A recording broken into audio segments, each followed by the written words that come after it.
ॐ हरिः ॐ श्रीगुरुभ्यो नमः। हरिः ॐ पार्थाय प्रतिबोधितां भगवता नारायणेन स्वयं व्यासेन ग्रथितां पुराणमुनिना मध्ये महाभारतम् अद्वैतामृतवर्षिणीं भगवतीम् अष्टादशाध्यायिनीम् अम्ब त्वामनुसन्दधामि भगवद्गीते भवद्वेषिणीम्। नमोऽस्तु देव्यास विशालबुद्धे पुल्लारविन्दायतपात्रनेत्र येन त्वया भारततैलपूर्णः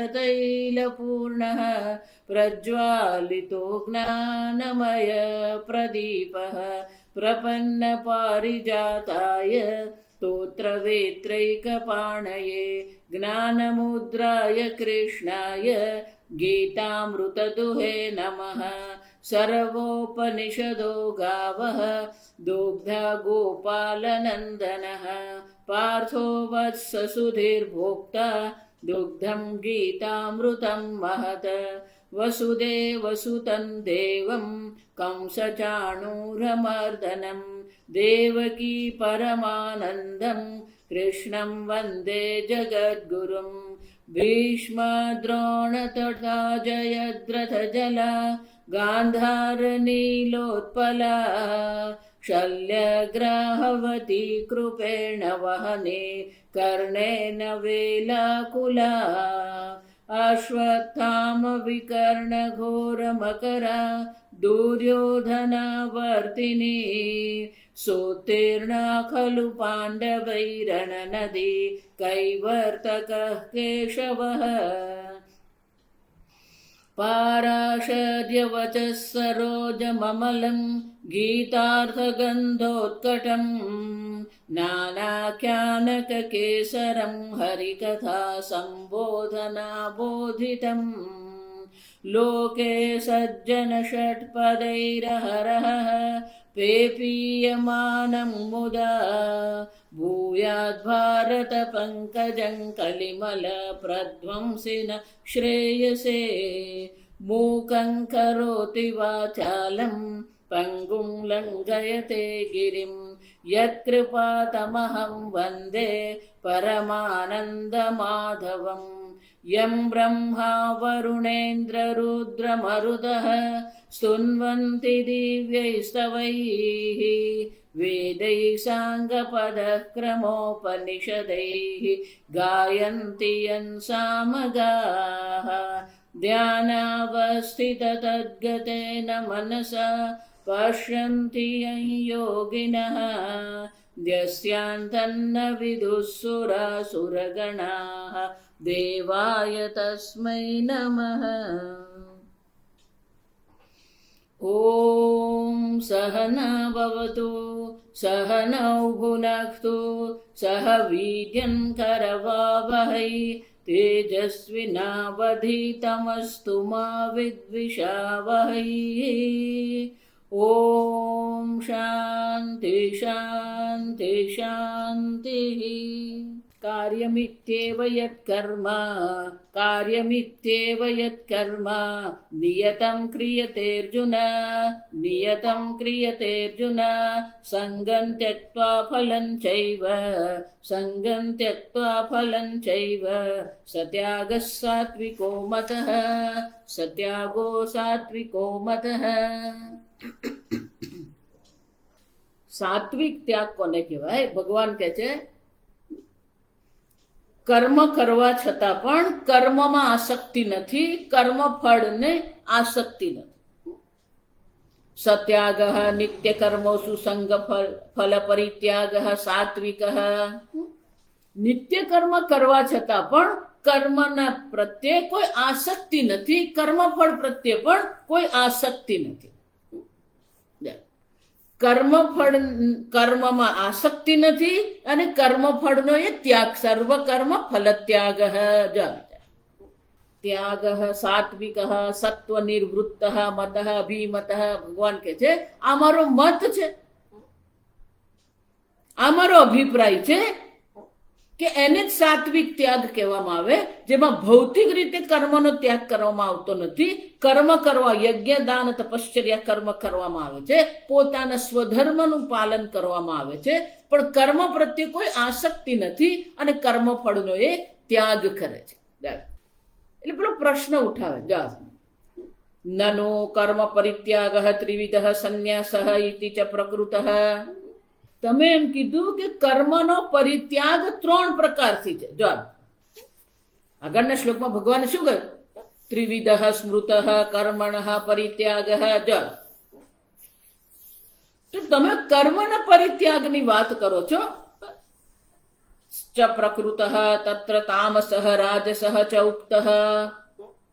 એમાં રાજસ અને તામસ ત્યાગ છે. એમાં તમે જણાવ્યું કે એમાં કર્મનો ભૌતિક ત્યાગ કરવામાં આવી રહ્યો છે. એટલે કર્મના પરિત્યાગ જે છે એ 3 પ્રકારથી કર્મનો પરિત્યાગ છે એવું તમે કહ્યું. ત્યાગ કથમ ઇહ સંગફલ ત્યાગ તૃતીયત્વેન ઉચ્યતે. પણ આ ત્રીજા પ્રકારનો ત્યાગ તમે જે કહો છો એમાં તો કર્મનો ત્યાગ છે જ નહીં.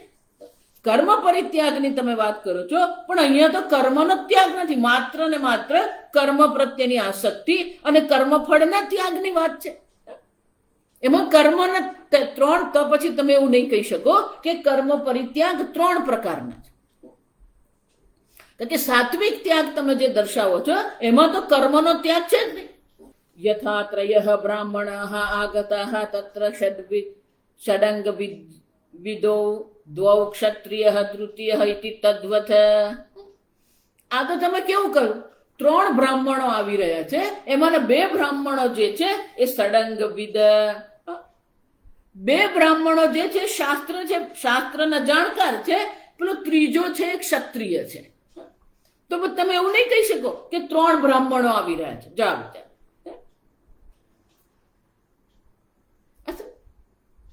3 બ્રાહ્મણો તમે કહી શકો ને. એ જ રીતે 3 પ્રકારના કર્મ પરિત્યાગ તમે એવું કહો છો, તો પહેલા 2માં તો કર્મનો ત્યાગ છે જ, પણ ત્રીજામાં તો કર્મનો ત્યાગ જ નથી. ક્રિયતે નિયતમ, તમે જ કહો છો એ નિયત કર્મ જે નિત્ય કર્મ છે એનો કરે છે. શંકરાચાર્યજી કહે છે આટલી બધી જીણાઈ, આટલી બધી સીધી ભાષામાં કહે ને તો આટલી બધી ખટપટ કરવાની જરૂર નથી. ન એષ દોષ, આમાં કોઈ દોષ નથી. કેમ? ત્યાગ સામાન્ય સ્તુત્યર્થત્વાત. મહત્વનું કયું છે? 3 પ્રકારના ત્યાગ છે. એક સાત્વિક ત્યાગ છે, એક રાજસિક ત્યાગ છે, એક તામસિક ત્યાગ છે. રાજસિક અને તામસિક ત્યાગમાં કર્મનો ત્યાગ કરવામાં આવે છે, જ્યારે સાત્વિક ત્યાગમાં કર્મનો ત્યાગ કરવામાં આવતો નથી, પણ કર્મ પ્રત્યેની આસક્તિ અને કર્મફળનો ત્યાગ કરવામાં આવે. પણ 3માં ત્યાગ ત્રિવિધમ ત્યાગ. 3 પ્રકારના ત્યાગ જે છે એમાં ત્યાગ તો સામાન્ય છે. અસ્તિ હિ કર્મ સંન્યાસસ્ય ફલ અભિસંધિ ત્યાગસ્ય ચ ત્યાગત્વ સામાન્યમ. કેમ? કર્મ સંન્યાસસ્ય ફલ અભિસંધિ ત્યાગસ્ય ચ ત્યાગ સામાન્યમ તત્ર. બંનેમાં જે સામાન્ય શું છે? એકમાં કર્મ સંન્યાસ છે, બીજામાં કર્મફળના અભિસંધાનનો ત્યાગ છે. ત્યાગત્ય સામાન્યમ. તો સામાન્ય તો છે જ. જો સમજો, કર્મનો સંન્યાસ એમ કહેવામાં આવે અથવા કર્મફળના અભિસંધાનનો ત્યાગ કરવામાં આવે તો બંનેમાં જે સામાન્ય છે એ તો ત્યાગ જ છે. ત્રિવિધમ ત્યાગ, ભગવાને એવું કીધું કે 3 પ્રકારના ત્યાગ હું તને કહીશ. તત્ર રાજસ્તામ સત્વેન કર્મ ત્યાગ નિંદયા. ભગવાન કહે છે, શંકરાચાર્યજી કહે છે, આ પ્રકારથી ભગવાન રાજસિક ત્યાગ અને તામસિક ત્યાગ દ્વારા આપણને કહેવા માંગે છે કર્મ ત્યાગ નિંદયા. કર્મના ભૌતિક રીતે ત્યાગની નિંદા કરવામાં આવી રહી છે. જે હું વારંવાર તમને કહેતી આવી, ભૌતિક રીતે તો કર્મનો ત્યાગ સંભવ જ નથી.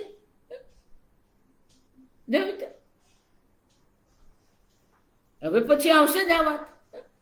અને એટલે શંકરાચાર્ય કહે છે રાજસિક અને તામસિક ત્યાગ જે છે એ કર્મ ત્યાગની ખરેખર તો ત્યાં નિંદા કરવામાં આવી.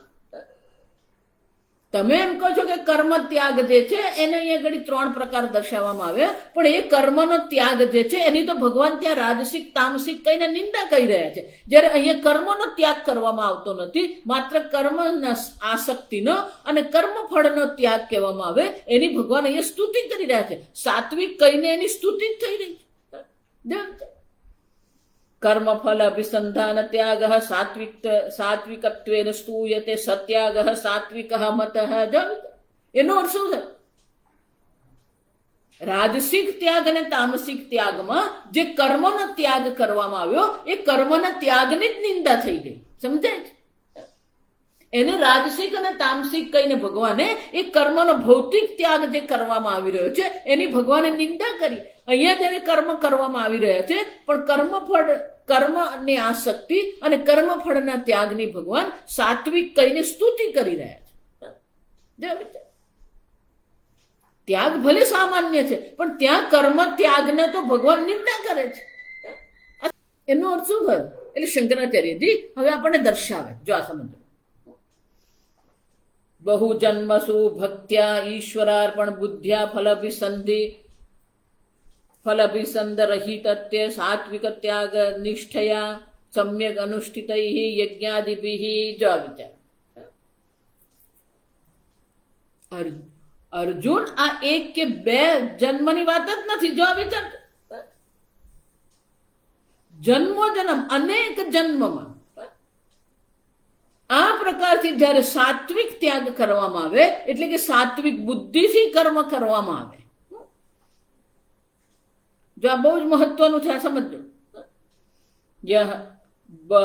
બહુ જન્મસુ ભક્ત્યા ઈશ્વરાર્પણ બુદ્ધ્યા. અનેક જન્મમાં ભગવાનની ભક્તિ કરી છે, ભક્તિપૂર્વક જ ઈશ્વરાર્પણ બુદ્ધિ કેળવવામાં આવી છે.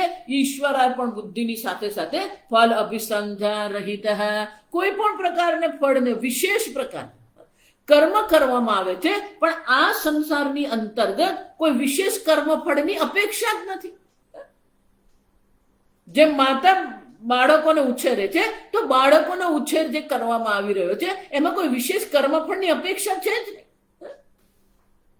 સાત્વિક ત્યાગ નિષ્ઠયા. આ પ્રકારથી અનેક જન્મમાં સાત્વિક ત્યાગમાં આપણી નિષ્ઠા જ્યારે થાય છે, સમ્યક અનુષ્ઠિતૈ યજ્ઞાદિભિઃ. આ સાત્વિક ત્યાગના અનુષ્ઠાન દ્વારા અનેક પ્રકારના યજ્ઞાદિ કર્મ કરીને સમ્યક અનુષ્ઠિતૈ, જ્યારે સારી રીતે એનું અનુષ્ઠાન કરવામાં આવે, સમ્યક સંસ્કૃતત્વેન વિશુદ્ધાંતઃકરણસ્ય, તો પછી આપણું અંતઃકરણ શુદ્ધ થશે. અને અંતઃકરણ શુદ્ધ હશે તો જ પછી શમદમાદિ સત્વગુણ સંપન્નસ્ય. વેદાંત કોઈ 1-2 જન્મની વાત જ નથી. આ સમજો. અનેક જન્મ સંસિદ્ધ હૈ. જો એટલા માટે જ કહું, અન્ય વૈદિક સંપ્રદાયથી અન્ય જે સંપ્રદાયો છે એ લોકો બોલે 1 જ જન્મની વાત કરે.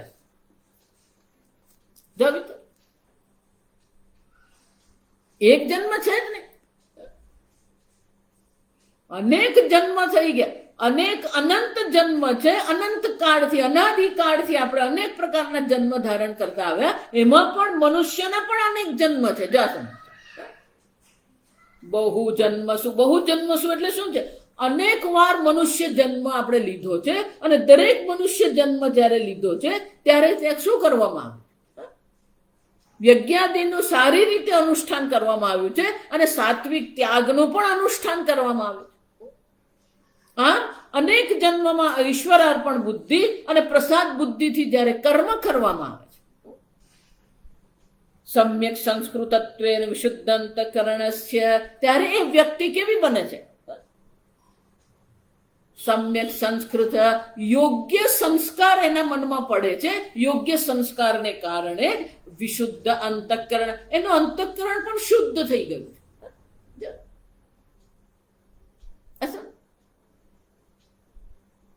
તો આવું અનેક જન્મમાં આ પ્રકારથી સાત્વિક ત્યાગ દ્વારા, સાત્વિક ત્યાગનું અનુષ્ઠાન કરીને, યજ્ઞાદિનું સમ્યક રૂપથી અનુષ્ઠાન કરીને જ્યારે વ્યક્તિ જે છે એ વ્યક્તિ સંસ્કૃત બને છે, વ્યક્તિમાં સાત્વિક સંસ્કાર ઉત્પન્ન થાય છે. એટલું જ નહીં, અંતઃકરણ પણ એનું શુદ્ધ બની જાય છે. ત્યારે શમદમાદિ સત્વ ગુણ સંપન્ન, ત્યારે તો એના મનમાં શમદમાદિ સત્વ ગુણની ઉત્પત્તિ થાય છે. એટલા માટે સાત્વિક ત્યાગ જે છે એ સાત્વિક ત્યાગ દ્વારા જ અંતઃકરણની શુદ્ધિ થાય છે. એટલું જ નહીં, અંતઃકરણ પરિપાક સિદ્ધે હે સ્વામીજી બહુ સુંદર કહેતા કે માત્ર અંતઃકરણ શુદ્ધિ નહીં, આપણામાં એક પરિપક્વતા પણ આવવી જોઈએ. ઇમોશનલ મેચ્યોરિટી જેને કહેવામાં આવે, ભાવનાત્મક અંતઃકરણ શુદ્ધિ એટલે માત્ર શુદ્ધિ નથી, ભાવનાત્મક રીતે પણ આપણે પરિપક્વ બન્યા છે કે નહીં.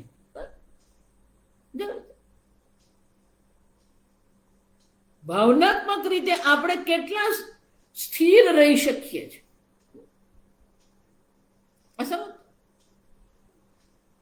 ઇમોશનલ મેચ્યોરિટી જેને કહેવામાં આવે એ પરિપક્વતા આપણામાં આવવી જોઈએ. જો એટલે ઘણી વાર આપણે જોઈએ કે 80 વર્ષનો થાય પણ એને બધું વર્તન બાળક જેવું જ હોય. એનો અર્થ શું થયો? ભાવનાત્મક રીતે એની કોઈ વૃદ્ધિ થઈ જ નથી. ભાવનાત્મક રીતે એનો જે વૃદ્ધિ વિકાસ થવો જોઈએ એ વિકાસ થયો જ નથી. બૌદ્ધિક રીતે માણસ બહુ બુદ્ધિમાન હોય, પણ ભાવનાત્મક રીતે આપણે કેટલા સ્થિર રહી શકીએ છીએ. ઇમોશનલ મેચ્યોરિટી જેને આપણે કહીએ, ભાવનાત્મક રીતે જે પરિપક્વતા આપણામાં આવવી જોઈએ એ એટલી જ મહત્વની. એટલા માટે ભગવાન શું કહે છે? મય્ય એવ મન આધસ્ત્વ મયી બુદ્ધિ નિવેશ. આપ સમજો, બંનેની જરૂર છે. મન પણ ભગવાનમાં આપણે લગાવીએ એટલે કે ભગવાનમાં આપણે પ્રેમ કરીએ. મન એટલે ઈશ્વર પ્રત્યે આપણને પ્રેમ છે જ ને, ઈશ્વર ભાવના, ઈશ્વરાર્પણ બુદ્ધિની ભાવના, પ્રસાદ બુદ્ધિની ભાવના આપણામાં કેળવાય કે નહીં? મય્યમાં મને આદસ્તો મયી બુદ્ધિ, મારામાં તારી બુદ્ધિનો પ્રવેશ કરાવે એટલે કે બુદ્ધિ દ્વારા તું એ તત્વ ચિંતન કર. બંનેની જરૂર છે. ભાવનાત્મક વૃદ્ધિની પણ જરૂર છે, વૈચારિક રીતે પણ જરૂરી છે. શમદમાદિ જો વિચાર, શમઃ દમઃ જેને આપણે કહીએ છીએ એ આપણું ભાવનાત્મક વ્યક્તિત્વ છે.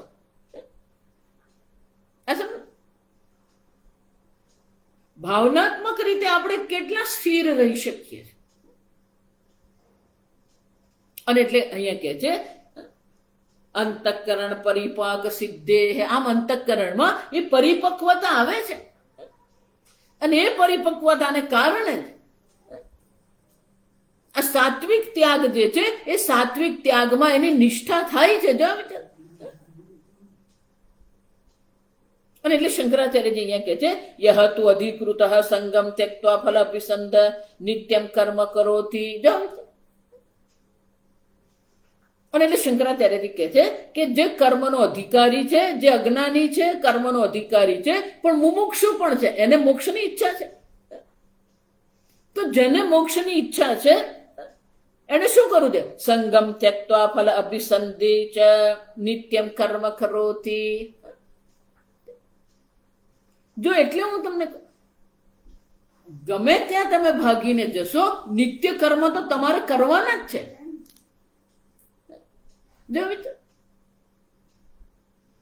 તસ્ય ફલ રાગાદિના અકલુષી ક્રિયમાણમ અંતઃકરણમ. એના અંતઃકરણમાં કર્મફળ પ્રત્યેની આસક્તિ, કર્મ પ્રત્યેની આસક્તિ રૂપી મલિનતા છે જ ને. અકલુષી ક્રિયમાણમ અંતઃકરણમ, એનું અંતઃકરણ આવા આસક્તિ જે છે, આસક્તિ અને કર્મફળના અનુસંધાન રૂપી મલિનતાથી મુક્ત જેનું મન છે. નિત્યૈ ચ કર્મભિ સંસ્ક્રિયમાણમ વિશુદ્ધ્યતિ. નિત્ય કર્મ કરવાને કારણે એનો અંતઃકરણમાં સંસ્કૃત કર્મભિઃ સંસ્ક્રિયમાણમ વિશુદ્ધ્યતિ અંતઃકરણમ. હા, એ અંતઃકરણમાં યોગ્ય સાત્વિક સંસ્કાર આવે છે. જો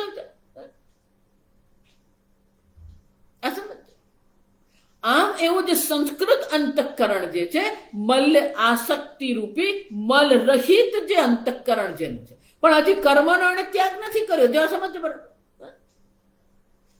જ્યાં સુધી આપણા અંતઃકરણમાં નિશ્ચલતા આવતી નથી, જ્યાં સુધી પૂર્ણતઃ આપણું અંતઃકરણ સંસ્કૃત બનતું નથી, સંસ્કારી બનતું નથી, જ્યાં સુધી આપણા મનમાં પરિપક્વતા નથી આવતી, જ્યાં સુધી આપણા મનને અંતઃકરણ શુદ્ધિ થતી નથી. આ નિત્ય કર્મના અનુષ્ઠાનથી જ આપણે અંતઃકરણ શુદ્ધિની પ્રાપ્તિ થાય છે. આપણું અંતઃકરણ સંસ્કૃત બને છે, આપણું અંતઃકરણ પરિપક્વ બને છે. પણ કે આ અંતઃકરણ શુદ્ધિનું શું કામ છે તમારે? એટલે આગળ શંકરાચાર્યજી કહે છે, વિશુદ્ધમ પ્રસન્નમ આત્મ આલોચન ક્ષમમ ભવતી. આવું જે શુદ્ધ અંતઃકરણ જે છે, પરિપક્વ જે અંતઃકરણ છે, વિશુદ્ધમ પ્રસન્નમ, જે વિશુદ્ધ છે, નિર્મળ છે, પ્રસન્ન. હું તમને વારંવાર એટલા માટે કહું કે આ જગતમાં તમે એમ માનતા હોય કે આટલો મોટો બંગલો બનાવી દીધો, કે આટલો મોટો આશ્રમ બનાવી દીધો, કે આટલો મોટો વ્યાપાર કરી દીધો ને આટલા ધનની કમાણી કરી દીધી, એને સિદ્ધિ તમે કહો છો. બાહ્ય સિદ્ધિનું કોઈ મહત્વ નથી. આ સમજો, ખરી સિદ્ધિ તો કઈ સિદ્ધિ છે? શુદ્ધમ પ્રસન્નમ અંતઃકરણમ. તમારું અંતઃકરણ શુદ્ધ છે કે નહીં? તમારું મન પ્રસન્ન છે કે નહીં? આ જગતમાં સૌથી કઠિન વસ્તુ જો હોય તો મનને પ્રસન્ન રાખવું, મનને શાંત રાખવું, મનને નિર્મળ રાખવું. મનમાં અનેક પ્રકારની હતાશા નિરાશા પડી હોય, મનમાં અનેક પ્રકારથી ક્રોધ પડેલો હોય. સમજી, બહુ સરસ કહેતા કે તમે એવું નહીં માનતા કે પેલાને કારણે તમને ક્રોધ આવ્યો. જે ક્રોધી છે એને જ ક્રોધ આપણે પ્રગટ કરતા હોઈએ. એટલા માટે 16મા અધ્યાયમાં અક્રોધ, ક્રોધનું પણ શમન કરવું પડે. મનમાં ક્રોધ લઈને બેઠા છે, અનેક પ્રકારની હતાશા નિરાશા છે.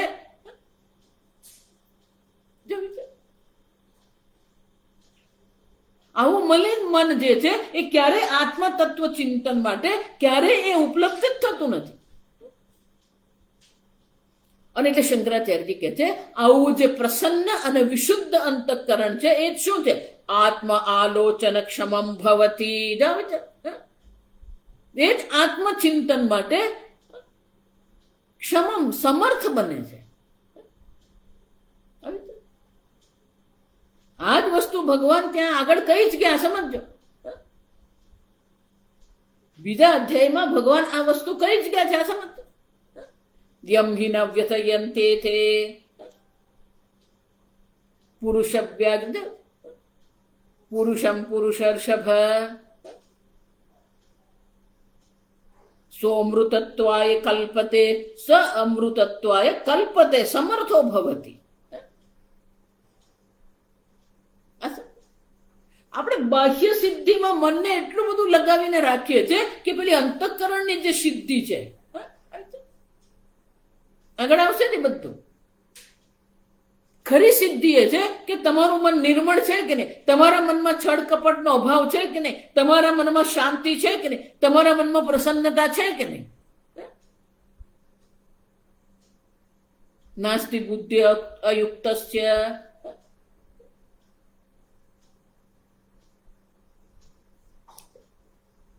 બુદ્ધિ કોઈ પ્રકારે યુક્ત નથી, બુદ્ધિ યોગ્ય વિચાર કરવા સમર્થ નથી, અંતઃકરણ શાંત નથી. અશાંતસ્ય કુત સુખમ.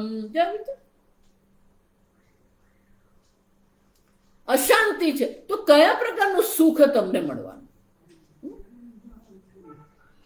અશાંતસ્ય કુત સુખમ. તમારું મન શાંત, નિર્મળ, પ્રસન્ન છે કે નહીં? એટલે ભગવાન આગળ કહી દે, પ્રસાદે પ્રસન્નમધિગચ્છતિ પ્રસાદે સર્વ દુઃખાનામ હાનિ અસ્ય ઉપજાયતે. પ્રસાદમધિગચ્છતિ. અને જેનું અંતઃકરણ, જો પહેલી સિદ્ધિ એ છે કે તમારું અંતઃકરણ શુદ્ધ છે કે નહીં, નિર્મળ છે કે નહીં, કપટ રહિત છે કે નહીં. પેલું બોલે શું ને કરે શું, જો વિચાર, કોઈ ઠેકાણા નહીં. આપણી દેશી ભાષામાં કહે તો એના વ્યક્તિત્વમાં કોઈ ઠેકાણું જ નથી. બોલે શું, કરે શું.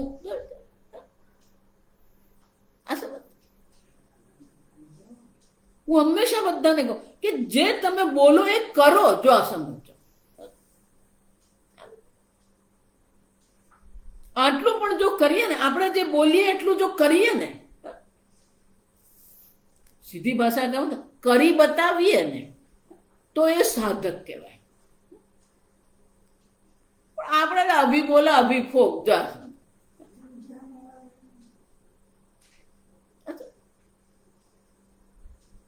એટલે શંકરાચાર્યજી કહે છે, જેનું અંતઃકરણ શુદ્ધ છે, જે પ્રસન્ન છે, જેનું અંતઃકરણ શાંત છે, એ જ આત્મ આલોચન કરવા, આત્મચિંતન કરવા માટે સમર્થ બને છે. એનો અર્થ શું છે?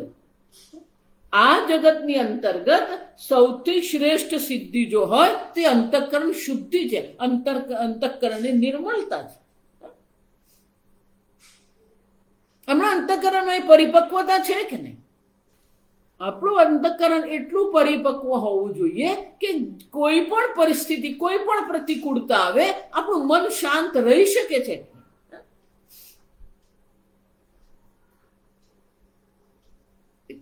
જો મન શાંત છે તો કોઈ પણ પરિસ્થિતિમાં આપણે ઉપાય શોધી શકીએ.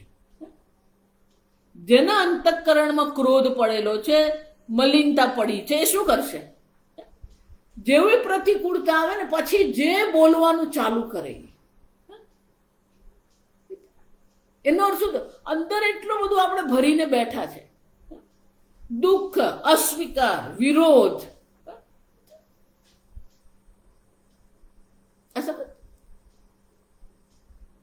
અંદર એટલું બધું ભરીને બેઠા, પણ રાત જોતો હોય કે કોઈ મળે ને એને હું સામે બધું ખાલું, અને પછી જે ચાલુ થાય. હા, આપણા અંતઃકરણમાં એ સંસ્કાર જે હોવા જોઈએ. સ્વામીજીની પુસ્તક તમે વાંચો, ઇમોશનલ મેચ્યોરિટી, ખૂબ સુંદર પુસ્તક. એ પરિપક્વતા આપણામાં આવી કે નહીં? કોઈ પણ પ્રતિકૂળતામાં કોઈના પર પણ આપણે દોષારોપણ નહીં કરીએ. જ્યારે આપણું અંતઃકરણ કોઈ પણ પ્રકારના દોષારોપણથી મુક્ત બની જાય. સ્વામીજી એટલા માટે સમજો, પ્રસન્નતા કોને કહેવામાં આવે?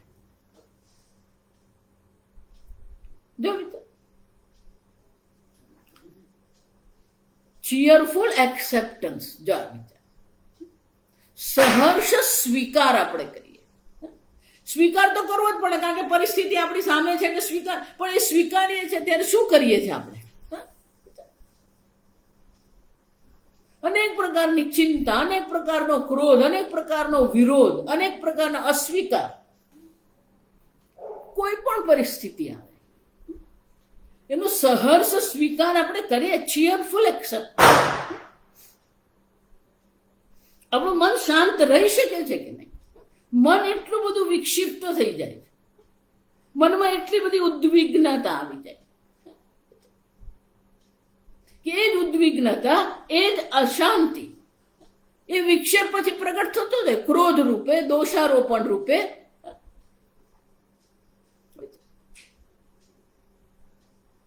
સ્વામીજી એટલે બહુ સરસ કહેતા કે જ્યારે તમે ઈશ્વર પર દોષારોપણ કરવાનું બંધ કરશો, બીજા પર દોષારોપણ કરવાનું બંધ કરશો, પોતાના પર દોષારોપણ કરવાનું બંધ કરશો, ત્યારે તો આધ્યાત્મિક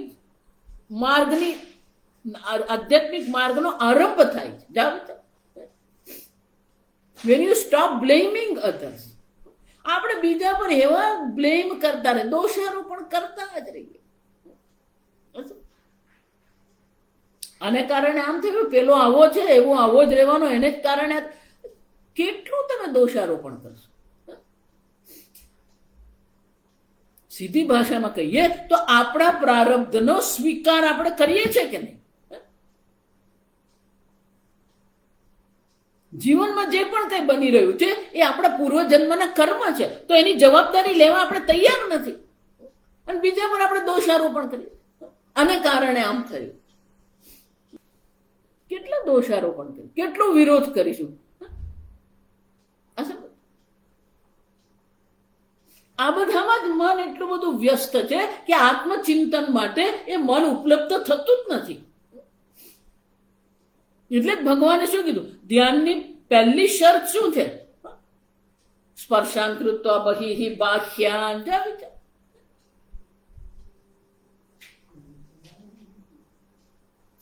બા બા સોરી, બાન સંભળાય નહીં, બાર મોટેથી જ બોલવું પડે.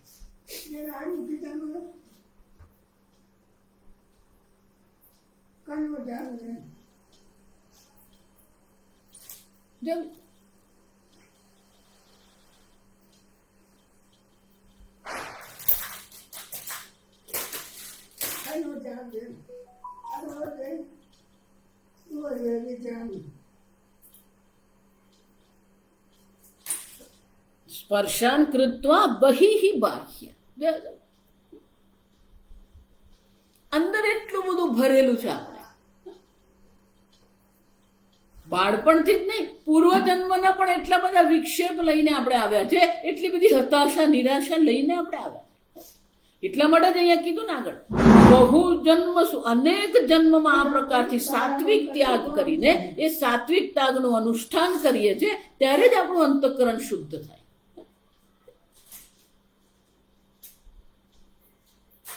અને તો પછી આપણે આત્મચિંતન માટે સમર્થ બની શકીએ. અને એટલે શંકરાચાર્યજી કહે છે, વિશુદ્ધમ પ્રસન્નમ આત્મ આલોચન ક્ષમમ ભવતી.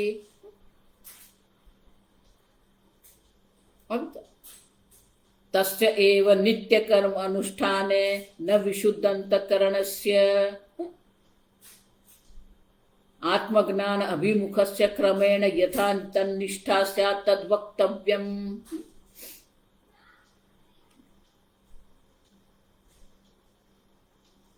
નિત્ય કર્મ અનુષ્ઠાનેન, અનુષ્ઠાન દ્વારા જેનું અંતઃકરણ શુદ્ધ થયું છે, શુદ્ધ અંતઃકરણ છે. વિશુદ્ધમ અંતઃકરણમ યસ્ય સહ વિશુદ્ધ અંતઃકરણ તસ્ય જ આત્મજ્ઞાન અભિમુખસ્ય. પછી એના આત્મજ્ઞાનમાં રુચિ થાય.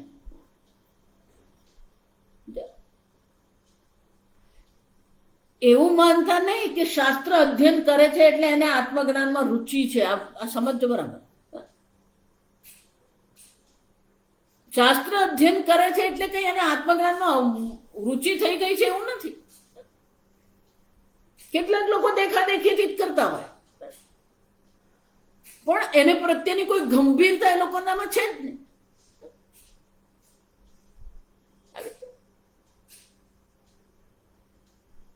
આત્મજ્ઞાન પ્રત્યેની ગંભીરતા એ લોકોમાં હોતી જ નથી. દેખાદેખીથી જ સાધુ બની જવાનું, દેખાદેખીથી જ શાસ્ત્ર શ્રવણ કરવાનું.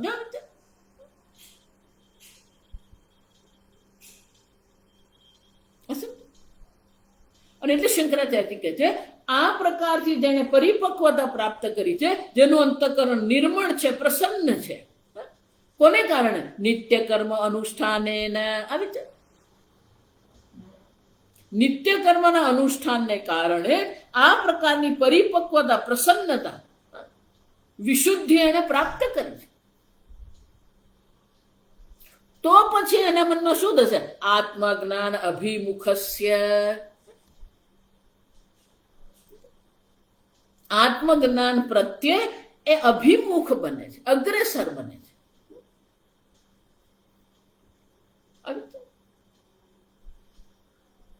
શાસ્ત્ર અધ્યયન કરવું એટલે આત્મજ્ઞાનમાં રુચિ છે એવું નથી.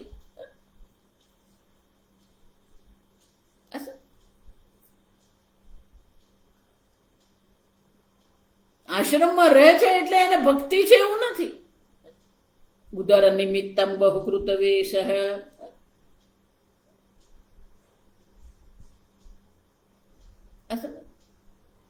આગળ જોઈ ગયા, આ તો પલાયનતા છે.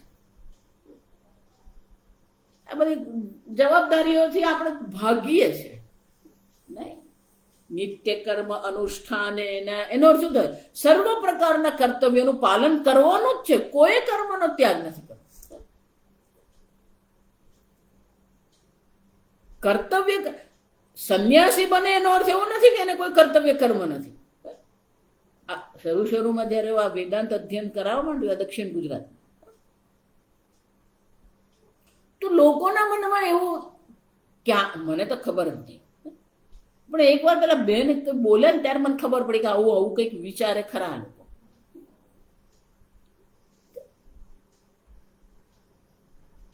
બપોરના સમયે કોકને ત્યાં ભિક્ષા લેવા જવાનું હોય, એ બેનને ત્યાં ભિક્ષા લેવા હું ગઈ. પછી સાંજે પેલો પાછો 6:30 વાગે વર્ગ હોય. જો ક્યારેક લોકો બોલે ને, એ બોલવા પાછળ શું વિચાર હોય ને આપણે વિચારવું પડે. પેલા બેન મને કે કઈ નહીં, તમે હવે અહીંયા જ સુઈ જાઓ ને, આપણે સાથે જ સાંજે જઈશું, હવે આપણે કઈ કરવાનું નથી. એનું શું અર્થ? એવું વિચારે છે કે બપોરની ભિક્ષા લીધી અને સાંજના વર્ગની વચ્ચે એમણે કઈ કરવાનું જ નથી.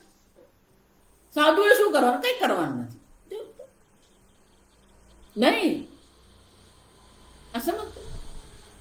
સંન્યાસ જીવનના પણ કર્તવ્ય કર્મ છે, જીવન શૈલી છે. એ જીવન શૈલીના પણ કર્તવ્ય છે. આ સમજ. સ્વાધ્યાય પ્રવચનાભ્યમ ન પ્રમદિતવ્યમ. સત્યમ વદ ધર્મમ ચર સંન્યસ્ય શ્રવણમ કુર્યાત.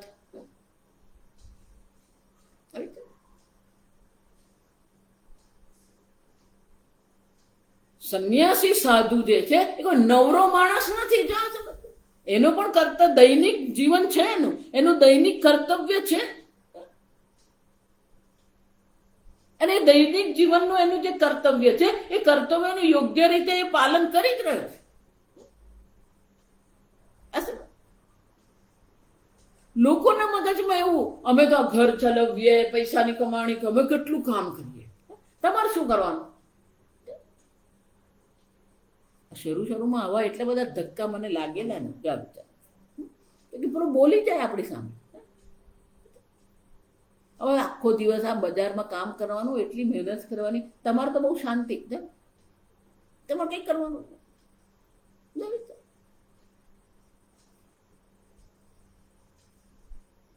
કઈ નહીં કરવાનું. એ સ્વામીજી પેલી કથા કહેતા,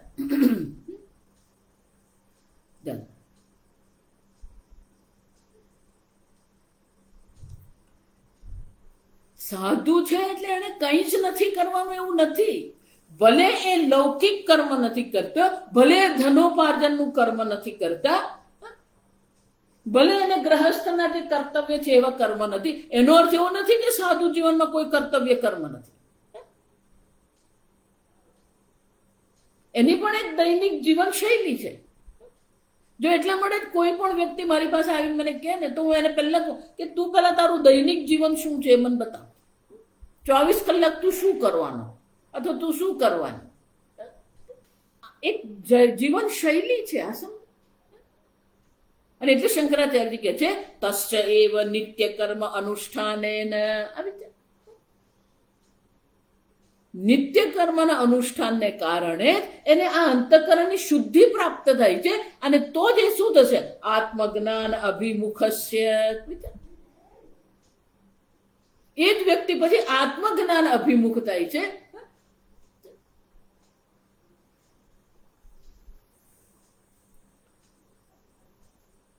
સંસારી જે છે એની દ્રષ્ટિ સંસાર પર જ છે, સંસારાભિમુખ છે. જે સાધુ છે, જે વૈરાગી છે, એ વૈરાગી, મારા શ્રી બહુ સુંદર કહેતા કે વૈરાગી છે એનો અર્થ શું થાય? હજી પણ એની દ્રષ્ટિ તો સંસાર પર જ છે. જેનાથી છૂટવું છે એના પ્રત્યે જ એની દ્રષ્ટિ છે.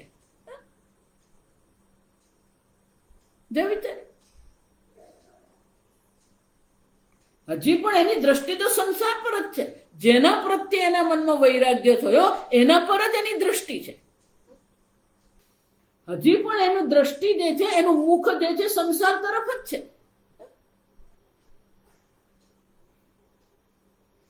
પણ જ્યારે જો એટલે મુમુક્ષુ જે છે એ મુમુક્ષુની દ્રષ્ટિ પણ સંસાર પર જ છે, કારણ કે એને સંસારથી છૂટવું છે. સમજો બરાબર? વૈરાગી છે કે મુમુક્ષુ છે, હજી પણ એની દ્રષ્ટિ તો કઈ બાજુ છે? સંસાર તરફ જ છે. અને એટલે સ્વામીજી કહેતા કે બોલો મુમુક્ષુ જે છે એ મુમુક્ષુ જયારે ગુરુ પાસે જાય છે, ગુરુ પાસે રહીને શાસ્ત્ર શ્રવણ કરે છે, જપ તપ કરે છે, ત્યારે પછી એ કોણ બને છે? આત્મજ્ઞાન અભિમુખસ્ય. આ સમજાય છે તમને? એ મુમુક્ષુ માંથી શું બની ગયો? આત્મજ્ઞાન અભિમુખ, જિજ્ઞાસુ બને છે. આમ પેલા મુમુક્ષુ માંથી જિજ્ઞાસુ બનવું પડે. મુમુક્ષુ છે એની દ્રષ્ટિ હજી પણ સંસાર પર છે, પણ જિજ્ઞાસુ જે છે એની દ્રષ્ટિ ક્યાં છે? આત્મજ્ઞાન પર છે. એને માટે પછી મહત્વનું શું છે? આત્મજ્ઞાન એને માટે મહત્વનું છે. અને એટલે શંકરાચાર્યજી કહે છે વિશુદ્ધ અંતઃકરણસ્ય આત્મજ્ઞાન અભિમુખસ્ય. આ પ્રકારથી નિત્ય કર્મના અનુષ્ઠાનને કારણે જેણે અંતઃકરણ શુદ્ધિની પ્રાપ્તિ કરી છે અને એ આત્મજ્ઞાન અભિમુખ બન્યો છે, જિજ્ઞાસુ બન્યો છે. સંસારમાં એને રુચિ નથી, સંસાર પ્રત્યે વૈરાગ્ય છે અને આ સંસારથી એને મોક્ષની ઈચ્છા છે. એ મુમુક્ષુ છે, પણ એ મુમુક્ષુમાંથી જિજ્ઞાસુ બનવું પડે. જો તૈત્રીય ઉપનિષદ ભૃગુવલ્લીમાં પણ આ જ છે. તદ્વિજિજ્ઞાસસ્વ તદ્બ્રહ્મ તદ્વિજિજ્ઞાસસ્વ.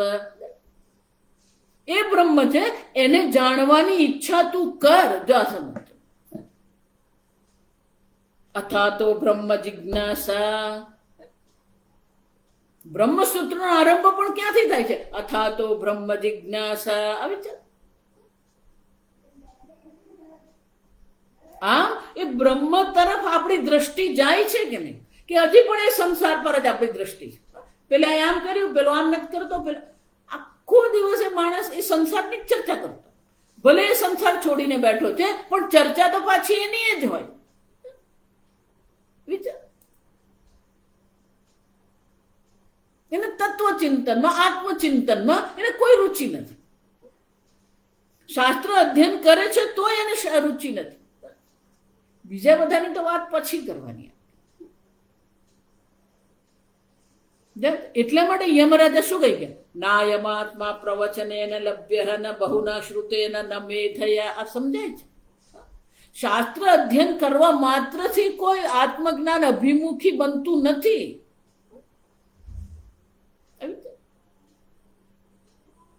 હજી પણ એની દ્રષ્ટિ તો સંસાર પર જ છે. અને એટલે યમરાજા કહે છે કે બહુ શાસ્ત્ર શ્રવણ કરવાથી, બહુ ના શ્રુતેન ન પ્રવચન, બહુ પ્રવચન કરવાથી, ન મેધયા અર્થ ગ્રંથ અર્થ ધારણ શક્તિ મેધા. ભગવદ્ ગીતા મોડે કરી, કંઠસ્થ કરી દીધી. ઉપનિષદ કંઠસ્થ કરી. એ કંઠસ્થ કરવા માત્રથી બ્રહ્મ જ્ઞાન નથી. નાયમાત્મા પ્રવચનેન લભ્યઃ. વિચાર. કારણ કે હજી એની દ્રષ્ટિ પેલી આત્મ તત્વ પર છે જ નહીં. અને એટલે યમરાજા શું કહે છે? યમે વૈશ્ય વૃણુતે તેન લભ્ય. જે આ આત્મ તત્વનું વર્ણન કરે છે.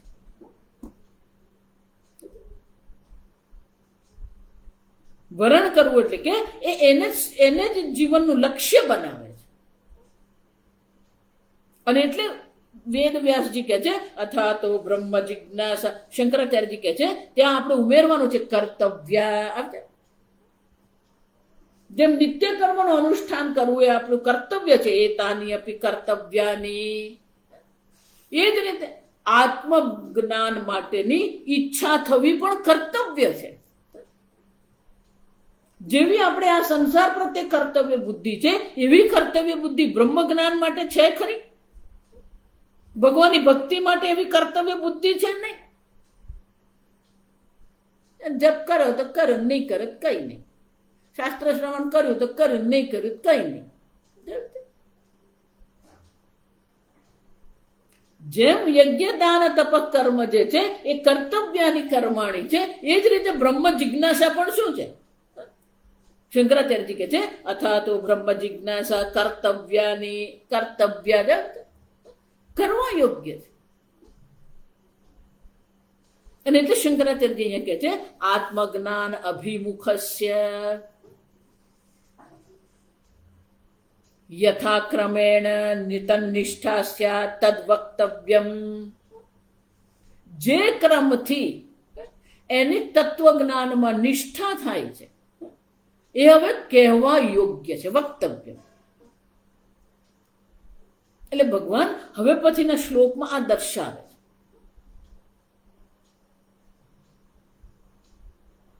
આ ક્રમથી નિત્ય કર્મના અનુષ્ઠાનથી અનેક જન્મમાં નિત્ય કર્મના અનુષ્ઠાન કરવાને કારણે એને અંતઃકરણ શુદ્ધિની પ્રાપ્તિ થઈ છે. એનું મન પ્રસન્ન છે, શાંત છે. એના મનમાં સંસાર પ્રત્યે કોઈ પ્રકારથી આસક્તિ નથી, કર્મની આસક્તિ નથી, કર્મફળનું અનુસંધાન નથી. આમ પેલો મુમુક્ષુમાંથી હવે જિજ્ઞાસુ બને. જો આ જ અઘરું છે, આ સમજો. મુમુક્ષુમાંથી જિજ્ઞાસુ બનવું એટલે કે જો આ સન પ્રત્યય જે છે ને એ પેલી ઈચ્છાને દર્શાવવા માટે પેલો સન પ્રત્યય, ઈચ્છાના અર્થમાં સન પ્રત્યય લગાવો. પીપાસા પીવાની ઈચ્છા, જાણો, જિજ્ઞાસા જ્ઞાનની ઈચ્છા, મુમુક્ષા મોક્ષની ઈચ્છા. જો આ સમજો. પણ આજે સન પ્રત્યય જે છે એ ઈચ્છા તો દર્શાવે જ છે, પણ સાથે સાથે એની મહત્તા પણ દર્શાવે.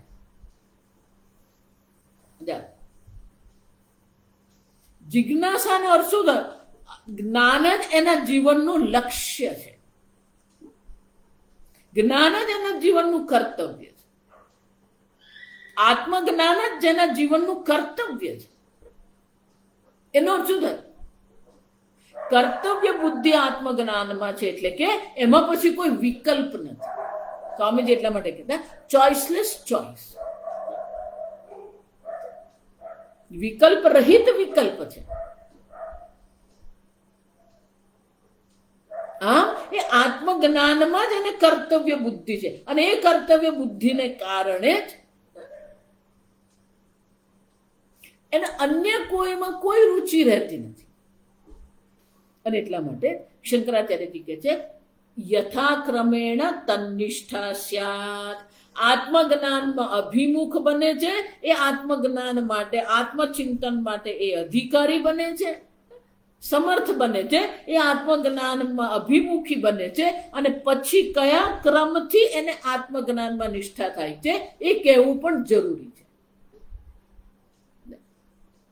એટલે હવે પછીના આ 10મા શ્લોકમાં કહે છે, શ્લોક ન દ્વેષ્ટ કુશલં કર્મ, ન દ્વેષ્ટ કુશલં કર્મ, કુશલેનાનુષજ્યતે, કુશલેનાનુષજ્યતે. ત્યાગી સત્વ સમાવિષ્ટઃ, ત્યાગી સત્વ સમાવિષ્ટઃ, મેધાવી છિન્ન સંશયઃ, મેધાવી છિન્ન સંશયઃ. જગત્યા ન દ્વેષ્ટિ અકુશલં કર્મ.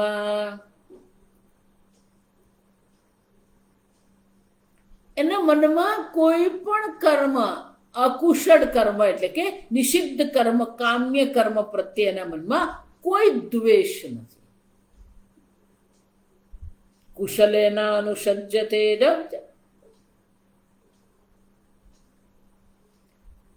કામ્ય કર્મની પણ એ નિંદા કરતો નથી. શંકરાચાર્ય કહે છે શરીરારંભ દ્વારેણ સંસાર કારણમ કિમ અનેન ઇતિ એવમ ન દ્વેષ્ટિ. આ બધા કર્મ શું કરવાની જરૂર? જો ઘણા બધા વેદાંતિઓની આ તકલીફ છે જ. એ લોકોના મનમાં આ પ્રકારનો દ્વેષ, આ પ્રકારનો વિરોધ છે. આવું શું કામ કર? આ બધું કઈ કરવાનું.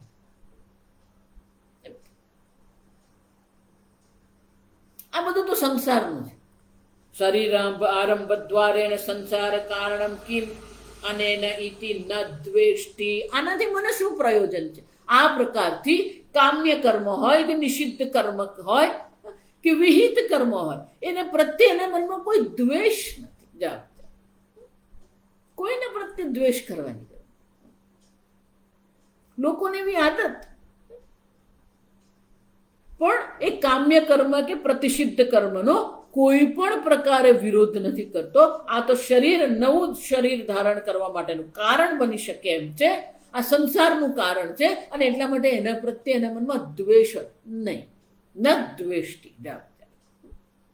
એટલું જ નહીં. કુશલેન અનુસજ્યતે કુશલે શોભને નિત્ય કર્મણિ સત્વશુદ્ધિ જ્ઞાન ઉત્પત્તિ નિષ્ઠા હેતુત્વેન મોક્ષ કારણમ ઇદમિતિ એવમ ન અનુસજ્યતે. પેલા કામ્ય કર્મ જે છે, કામ્ય કર્મથી મને સ્વર્ગાદિની પ્રાપ્તિ થઈ શકે, નિષિદ્ધ કર્મથી નરકાદિની પ્રાપ્તિ થઈ શકે. આમ એ સંસારનું કારણ છે. કુશળ કર્મ જે છે, નિત્ય કર્મ જે છે, જે કર્મના અનુષ્ઠાનથી અંતઃકરણની શુદ્ધિ પ્રાપ્ત થાય. શંકરાચાર્યજી એક જ શબ્દમાં આખું કહી દે: સત્વશુદ્ધિ જ્ઞાન ઉત્પત્તિ તન્નિષ્ઠા હેતુત્વેન મોક્ષ કારણમ ઇદમ. આ કર્મ જે છે, વિહિત કર્મ જેને આપણે કહીએ છીએ, શોભન કર્મ, શુભ કર્મ જેને આપણે કહીએ, એ શુભ કર્મ જે છે એ આપણે અંતઃકરણ શુદ્ધિની પ્રાપ્તિ કરાવે. એ અંતઃકરણ શુદ્ધિને કારણે જ્ઞાનની ઉત્પત્તિ થાય છે. જ્ઞાનની ઉત્પત્તિ પછી એમાં આપણી નિષ્ઠા થાય છે. એનું કારણ હેતુત્વ, એનું કારણ હોવાને કારણે એ મોક્ષનું કારણ છે. આમ અકુશલ કર્મ એટલે કે અશોભનીય કર્મ જે છે સંસારનું કારણ છે. નિત્ય કર્મ જેને કહેવામાં આવે, શુભ કર્મ જેને કહેવામાં આવે, એ આપણે મોક્ષનું કારણ છે. ઇદમ ન અનુસજ્યતે તત્રાપી પ્રયોજનમ અપશ્યન. કર્મમાં એનું કોઈ પ્રયોજન જ રહેતું નથી. પ્રયોજનમ અપશ્યન અનુસંગમ પ્રીતિ ન કરોતી. આમ અકુશળ અશુભ કર્મ પ્રત્યેના મનમાં દ્વેષ નથી, શુભ કર્મ પ્રત્યેના મનમાં આસક્તિ નથી. કહ પુનઃ. પણ એ કોણ છે? ત્યાગી. પૂર્વોક્તેન સંગ ફલ પરિત્યાગેન તદ્વાન ત્યાગી યહ કર્મણિ સંગમ ત્યક્ત્વા. એ ત્યાગી છે. એને કર્મ પ્રત્યેના આસક્તિનો પણ ત્યાગ કરી દીધો છે. કર્મફળનું અનુસંધાન પણ એ કરતો નથી. યહ કર્મણિ સંગમ ત્યક્ત્વા તત્ફલમ ચ નિત્ય કર્મ અનુષ્ઠાયી સહ ત્યાગી. તમે જેના પ્રત્યે દ્વેષ કરશો, એ દ્વેષનો વિષય તમારી બુદ્ધિમાં બેસવાનો જ છે. તમે જેના પ્રત્યે આસક્તિ કરશો, એ આસક્તિનો વિષય પણ તમારા બુદ્ધિમાં બેસવાનો જ છે. આમ ન દ્વેષ્ટિ. જો આગળ 14મા અધ્યાયમાં ભગવાન એ છે કે મનમાં સત્વગુણની વૃદ્ધિ થાય, રજોગુણની વૃદ્ધિ થાય કે તામસિક ગુણની વૃદ્ધિ થાય. પ્રકાશમ ચ પ્રવૃત્તિમ ચ મોહમેવ ચ પાંડવ ન દ્વેષ્ટિ સંપ્રવૃત્તાની નિવૃત્તાની ચ ન કાંક્ષતિ. એની પ્રવૃત્તિ થઈ રહી છે તો એના પ્રત્યે દ્વેષ નથી. એની નિવૃત્તિ થાય છે એવી ઈચ્છા પણ એ કરતો નથી. આમ અહીંયા ભગવાન કર્મની દ્રષ્ટિએ કહે છે કે શુભ કર્મ પ્રત્યેના મનમાં કોઈ દ્વેષ નથી અને અશુભ કર્મ પ્રત્યેના મનમાં કોઈ દ્વેષ નથી, શુભ કર્મ પ્રત્યેના મનમાં કોઈ આસક્તિ નથી. એનો અર્થ શું થાય? તત્રાપી પ્રયોજનમ અપશ્યન, એમાં કોઈ એને પ્રયોજન જ નથી. નિત્ય કર્મનું અનુષ્ઠાન કરવા છતાં પણ એ કર્મ માટે કોઈ વિશેષ પ્રયોજન એના મનમાં છે જ નહીં.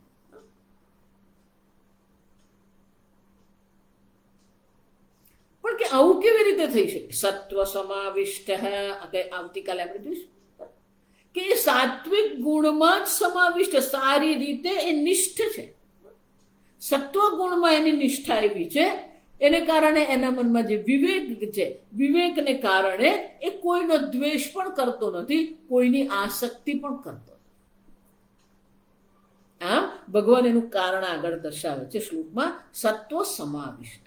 એ આપણે આવતીકાલે બીજી એક, આવતીકાલે 3 નવેમ્બરે આપણી આ સાંજના જે પ્રવચનો જે છે, નૂતન વર્ષના નિમિત્તે, લાભ પંચમીના નિમિત્તે આપણે આ 18મા અધ્યાયનો આરંભ કર્યો.